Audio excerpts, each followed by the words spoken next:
Acredita-se que as maiores perdas humanas no planeta foram as duas guerras mundiais do século passado. A Primeira Guerra Mundial tirou a vida de mais de 20 milhões de pessoas, e as perdas totais na Segunda Guerra Mundial são estimadas em mais de 50 milhões de pessoas. Mas há outra ceifa que, segundo diferentes estimativas, tirou até 100 milhões de vidas humanas. Essa ceifa teve nome, a epidemia de gripe espanhola. Na verdade, seria mais justo chamá-la de gripe americana, mas explicarei isso depois. O que dizem oficialmente sobre isso? Vamos abrir a Wikipédia. Gripe espanhola é o nome comum da gripe durante a grande pandemia que se espalhou pelo mundo, de 1918 a 1920. A doença foi causada pelo vírus do subtipo A1N1 e atingiu cerca de 30% da população mundial. O avanço da pandemia foi favorecido pelas dificuldades da guerra, más condições sanitárias, má alimentação e aglomeração em campos militares e de refugiados. Quem quiser estudar mais a fundo a versão oficial pode pesquisar nesta fonte, mas nós propomos olhar para um ponto de vista alternativo que você não vai encontrar na Wikipédia. A origem artificial da gripe espanhola já era discutida por médicos e políticos há mais de um século, durante a epidemia na Europa, América e outras regiões. Mas durante um século inteiro, essa versão foi, usando uma linguagem atual, banida. Das fontes disponíveis sobre a origem artificial da gripe espanhola, vale primeiro analisar os trabalhos da doutora em ciências norte-americana Eleanor McBean. Ela nasceu em 1905 e faleceu em 1989, então pôde conversar com muitos testemunhas dos acontecimentos relacionados à gripe espanhola nos Estados Unidos.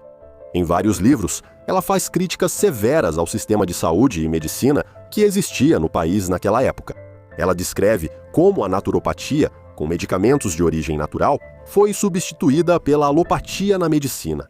Esta última se baseia em medicamentos que não existem na natureza, em produtos químicos e biotecnológicos que o ser humano inventa e produz. As consequências a longo prazo do uso desses medicamentos são desconhecidas, mas eles garantem lucros muito altos para seus fabricantes. Assim, no início do século XX, nasceu o monstro da Big Pharma. O pai desse monstro pode ser considerado o bilionário John Rockefeller, e a mãe foi Frederico Gates, que organizou uma reforma revolucionária na saúde e na educação médica dos Estados Unidos, lançando as bases da indústria farmacêutica moderna, incluindo a produção em massa de vacinas. Aliás, oficialmente, considera-se que não há nenhuma confirmação de que o atualmente famoso Bill Gates seja parente distante de Frederico Gates ou seu descendente. No entanto, o próprio clã dos Gates, do qual Frederico fazia parte, é muito extenso e, entre outras coisas, mais tarde se uniu ao clã dos Forbes. Tudo isso está descrito em livros de Eleanor McBean, como A Agulha Envenenada, Fatos Ocultos sobre Vacinas. Vacinas, maior engano médico da história. A História da Vacinação, livro 26. Ameaças ocultas da vacina contra a poliomielite.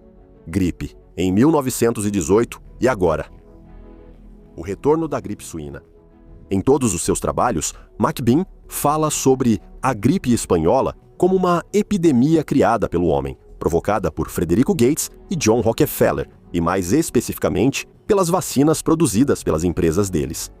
Assim, no último dos livros mencionados, que foi publicado em 1977, o segundo capítulo se chama A Epidemia da Gripe Espanhola foi causada pelas vacinações.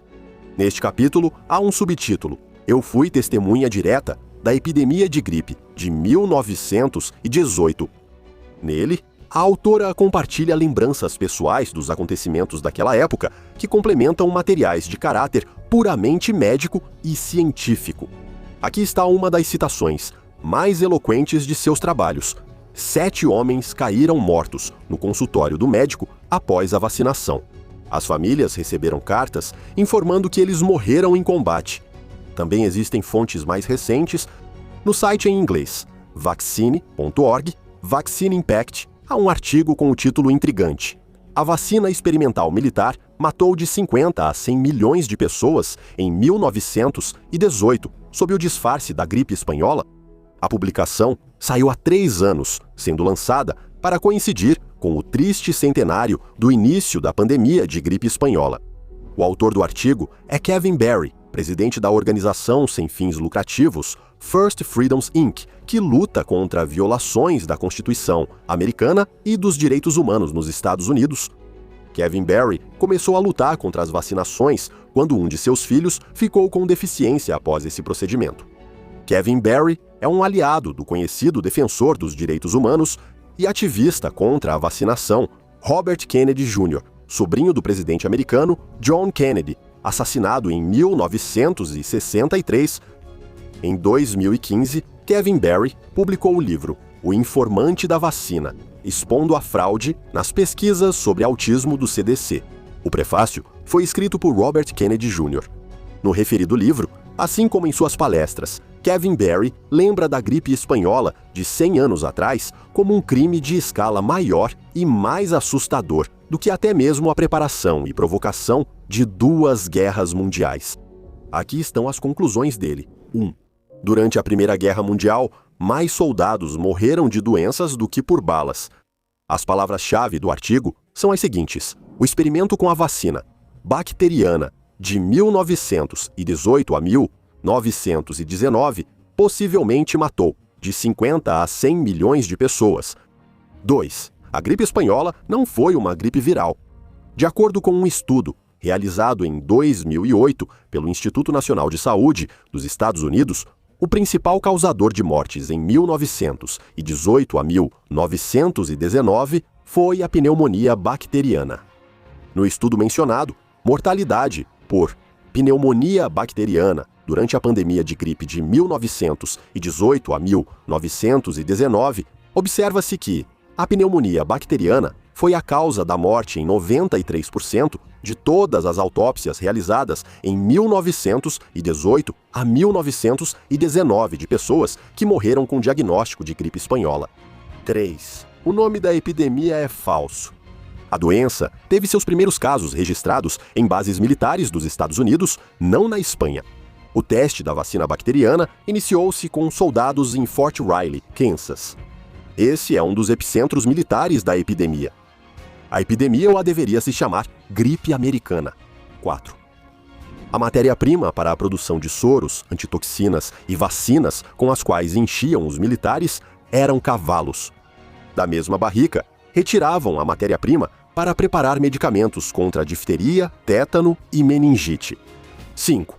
A produção de soros e vacinas era realizada pelo Instituto de Pesquisas Médicas, criado em 1901 pelo bilionário John Rockefeller e dirigido por Frederico Gates. 6. Durante a Primeira Guerra Mundial, o Instituto Rockefeller também enviou lotes semelhantes de soro contra o meningococo, a forma bacteriana da meningite usada em Fort Riley, para a Inglaterra, França, Bélgica, Itália e outros países. 7. Os soldados americanos vacinados tornaram-se portadores da pneumonia bacteriana na Europa e em outros países para onde foram enviados depois que os Estados Unidos anunciaram sua entrada na guerra em abril de 1917. Ao voltar para casa, continuaram espalhando pneumonia bacteriana no país. 8. Os estoques de vacinas criados por Rockefeller e Gates eram grandes, por isso foram administrados não apenas aos militares, mas também à população civil dos Estados Unidos, após o anúncio do fim da Primeira Guerra Mundial. Com todas as consequências decorrentes disso, há ainda outra fonte adicional sobre o mesmo assunto. Na gripe espanhola de 1918, apenas os vacinados morreram. Esse blog não está mais disponível. Esta é uma cópia do artigo. O site bloqueado era mantido por um conhecido ativista social nos Estados Unidos, educador, defensor ativo da restauração da Constituição dos Estados Unidos, Dr. Sal Martingano, autor do livro que causou polêmica nos Estados Unidos, Declaração de Dependência. O visitante do site era recebido com a seguinte mensagem de Sal Martingano: "Este blog não é contra a vacina. Quero pedir aos leitores que leiam atentamente a documentação, ajam com a devida cautela e não aceitem cegamente tudo o que nos dizem. Você ficaria surpreso ou preocupado ao saber que a gripe espanhola de 1918 não tinha nada a ver com a Espanha e talvez nem sequer fosse gripe. Bem, segure-se firme, porque vem aí uma jornada difícil. O blog era interessante e útil porque continha links para muitas fontes, incluindo os trabalhos da já mencionada Eleanor McBean. Será que todas essas versões alternativas não são apenas mais uma farsa? Nesses livros, não há um pingo de verdade, e esses pesquisadores são apenas os chamados malucos locais. Compartilhe sua opinião. Nos vemos nos próximos episódios no Cramola.